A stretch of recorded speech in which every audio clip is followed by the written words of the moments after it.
السلام عليكم ورحمة الله تعالى وبركاته. أحباب الكرام، هذه واحد سلسلة إن شاء الله تعالى غادي نسميوها قصة وعبرة. علاش؟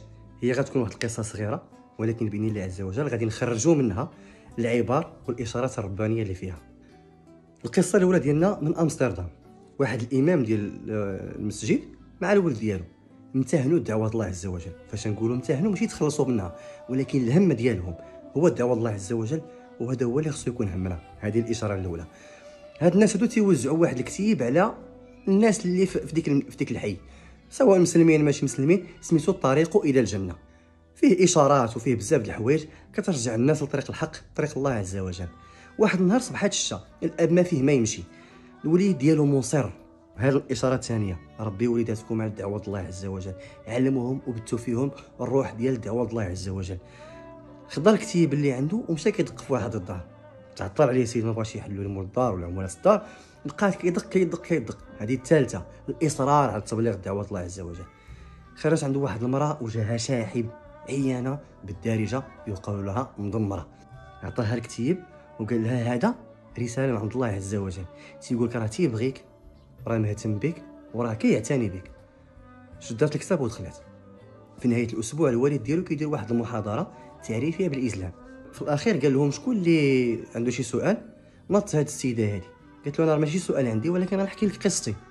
قال لها شنو هي؟ قالت له في الاول ديال الاسبوع راه كنت غادي ننتحر، راه طلعت فوق الكرسي غادي ننتحر، وجدت الكرده كلشي، درت الكرده في عنقي غادي ننتحر. كنسمع الدقان في الباب.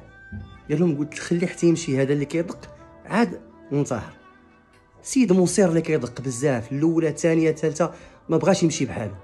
قلت لهم انا ننزل نشوف شكون. خرجت كنلقى واحد الطفل صغير بحال شي ملك، عطاني واحد الكتيب وقال لي الله عز وجل كيسلم عليك، وقال لك راه تيبغيك وراه تيعتني بك. قلت لهم دار لي زلزال في حياتي، انا كنت مكتئبه، زوجها توفى، ما بقى عندي حد في الدنيا، كنشوف راسي ضعت، كنقلب هي كيفاش ندير نهي حياتي.